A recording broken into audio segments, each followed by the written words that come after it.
Curbside recycling pickup will return to Jacksonville on Monday, April 4th, after a 6-month hiatus to allow haulers to catch up on a trash collection backlog and to hire more employees. The city says it will now spend the next several weeks finalizing plans with contract haulers to make sure that the transition is a smooth process. The mayor is in Tallahassee this morning and was unavailable, but Brian Hughes, the chief administrative officer with the city of Jacksonville, joins us on the phone this morning. Good morning, Mr. Hughes. Thanks for being with us. Good morning. Thanks very much. So does this mean that the haulers now have enough staff to collect trash, yard debris, and recycling, so there will not be a delay like we saw last year?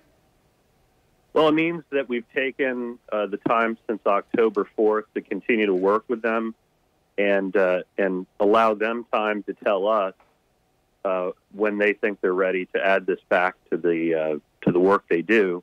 We've heard that from them. I think there are still some systemic challenges, but they are telling us that they are prepared. We have seen a steady leveling off based on the suspension, so we know we're caught up in many ways. But in the next 6 weeks, we're going to continue to make sure, and then on April 4th, folks will wake up and will go back to the schedule they had before the suspension. As you know, many residents have been upset about, paying for a service, quite frankly, that they've not been receiving for months. Can they be refunded? You know, it's been a very frustrating process, and we understand the frustration of folks out there. The mayor was very hesitant to suspend curbside recycling, but the haulers and the experts needed this time to do some work. But ultimately, the idea of repeal, refund, some type of acknowledgement of the suspension of service can be dealt with in the budget ahead. So, you know, we're entering the budget season. In July, the mayor will submit a budget to City Council, and then by September, City Council will finalize it. And we're looking at ways with the mayor to put some consideration into that budget for the challenges that we've all faced.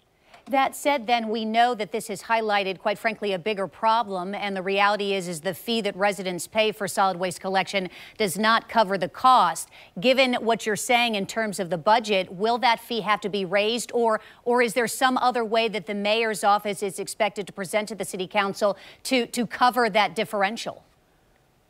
Well, the first thing that's going to happen leading into the budget is the special committee that was formed by City Council President Newby will begin this week. We anticipate all the economics involved in solid waste to be laid out and discussed. The mayor has throughout the budget process since he's been mayor, rejected the notion that this fee needed to go up.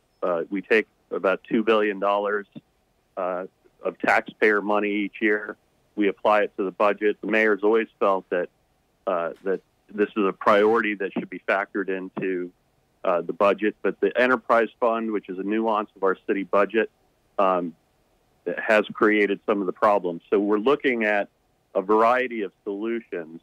A fee increase in this area would be among the last for certain.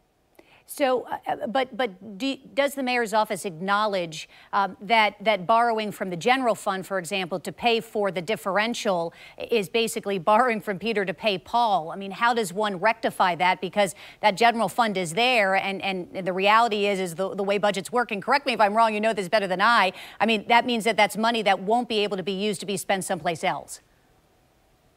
The general fund is where most of the budget happens. Enterprise funds are set out to do very specific things. For many years, this enterprise fund has taken in less than it spends. Each year, that has to be balanced against the general fund.